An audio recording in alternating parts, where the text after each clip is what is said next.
Hey everyone, welcome back to my channel and I hope कि आप सब लोग बहुत अच्छे होंगे और मेरी तरह इस स्प्रिंग के वेदर में घर से बाहर निकलने के लिए उतने ही एक्साइटेड होंगे जितने कि मैं हूँ।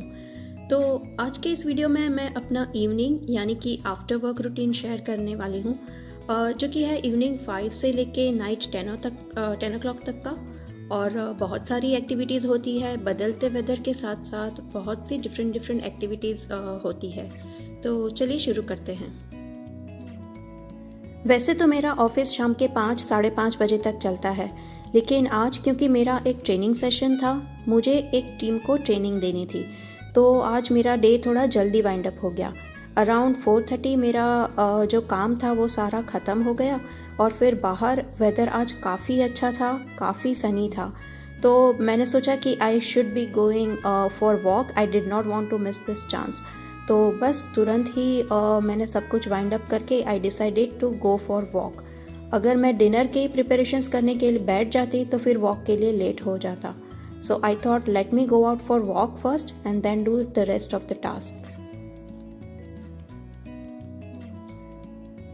सुबह ही मैंने बच्चों के लिए कैंटेलूप काट के फ्रिज में रख दिया था, तो it was really very juicy. तो मैंने बस वो कैंटेलूप निकाल के दोनों बच्चों को उनके इवनिंग स्नैक्स के लिए दे दिया and then I quickly changed to my home clothes and then I decided to go for walk.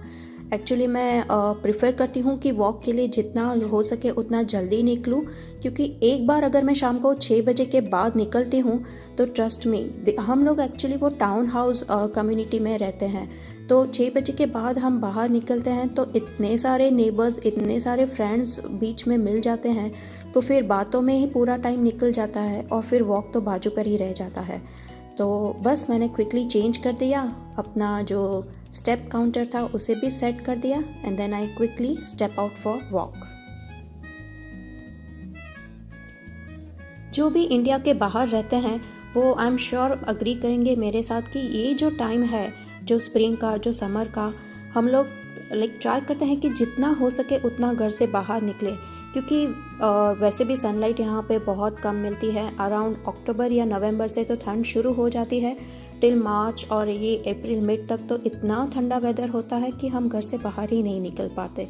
तो सनलाइट तो जैसे हम लोगों को मिलती ही नहीं है उतने महीनों तक, तो जितनी हो सके उतनी सनलाइट हम इन महीनों में ले लेना प्रेफर करते हैं। I enjoy walking. जब भी वेदर नाइस होता है तो I prefer to go out for walk, और अगर नहीं होता है then I do my walking target on the treadmill. तो ट्रेडमिल पे मैं वो जो अपना टारगेट है वो ख़त्म कर लेती हूँ। वॉक करते करते एक फ्रेंड भी मिल गई, तो एक अच्छी कंपनी भी मिल गई, और घर आके ये देखिए मैंने अराउंड 5100 जितने स्टेप्स कंप्लीट कर दिए हैं, तो काफ़ी अच्छा वॉक रहा। तो अब चलते हैं डिनर पे। डिनर में आज मैं बनाने वाली थी पाव भाजी। वैसे तो सबको पाव भाजी की रेसिपी पता ही होती है, तो रेसिपी तो मैं यहाँ पे शेयर नहीं करती हूँ, बट हाँ इंग्रेडिएंट्स मैंने काफ़ी डिफरेंट लिए हैं, क्योंकि मेरे बच्चे ब्रोकोली, ज़ुकीनी, बीटरूट वगैरह नहीं खाते। तो मैं पाव भाजी बनाती हूँ ये सब चीज़ें मिला के। मैं नॉर्मली 2 वीक में एक बार तो पाव भाजी की भाजी बना ही लेती हूँ, क्योंकि जो भी सारे वेजिटेबल्स बच्चे नहीं खाते हैं वो मैं सारे इसमें डाल देती हूँ। सो या ब्रोकोली, बीटरूट और ज़ुकीनी से बनी हुई ये पाव भाजी हमारी एकदम यम्मी और डिलीशियस रेडी हो चुकी थी। रेसिपी तो सेम ही है, बस इंग्रेडिएंट अलग है। तो this is a very nice method कि जो भी वेजिटेबल्स बच्चे नहीं खाते हैं वो उसमें आ जाते हैं। डिनर वगैरह ख़त्म करके मैं आ गई हूँ ऊपर लॉन्ड्री फोल्ड करने के लिए। एक्चुअली वॉक पे जाने से पहले मैं एक लॉन्ड्री के जो कपड़े थे वो मैं ड्रायर में डाल के गई थी। अगर आपने मेरा जो टाइम मैनेजमेंट का वीडियो पहले देखा है तो मैंने उसमें शेयर किया था कि मैं वीकडेज़ में भी एक छोटा सा जो लोड है लॉन्ड्री का वो कर देती हूँ, ताकि जो वीकेंड में है वो मुझे ज़्यादा लोड ना पड़े और वो ज़्यादा टाइम कंज्यूम ना करे। तो डिनर वगैरह ख़त्म करके किचन क्लीन करके वो जो लॉन्ड्री के कपड़े थे वो भी मैंने फोल्ड कर दिए हैं, और बस वापस आ गए हैं किचन में।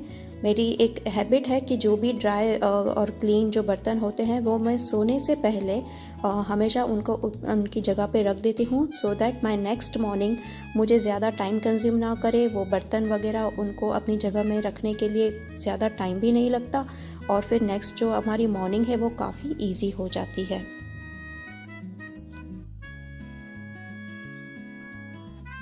दूसरे दिन के लिए मुझे राजमा और आलमंड्स भी भिगोने थे, तो वो भी यहाँ पे भिगो दिए हैं और अराउंड 9:30 बजे तक मेरा जो किचन का पूरा काम था वो कंप्लीट हो गया है।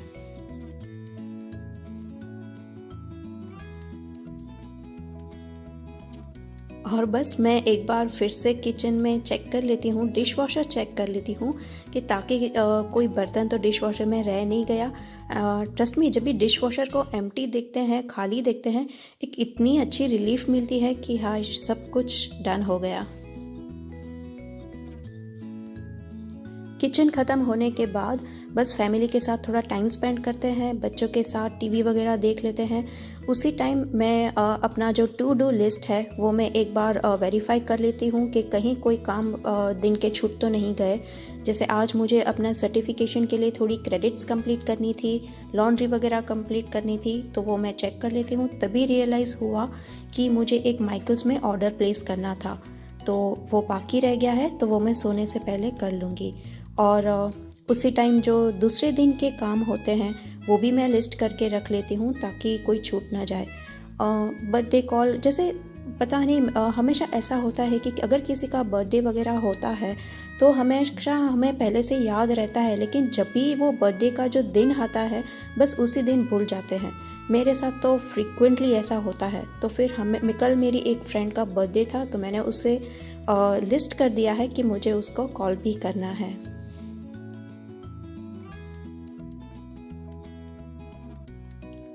तो बस चेकलिस्ट वगैरह बनाने के बाद मैं जो पेंडिंग काम जो एक छूट गया था वो मैं यहाँ कंप्लीट कर रही हूँ। एक्चुअली मेरी डॉटर की बेस्ट फ्रेंड जो है उसका बर्थडे आ रहा है और उसे उसके लिए एक प्यारा सा कैनवास प्रिंट बनाना था, कैनवास पे पिक्चर बनाना था। So she wanted to order some canvas, तो वही मैं यहाँ पे अपना ऑर्डर प्लेस कर रही हूँ ताकि मेरे जो सारे काम फॉर द डे है वो फिनिश हो जाए।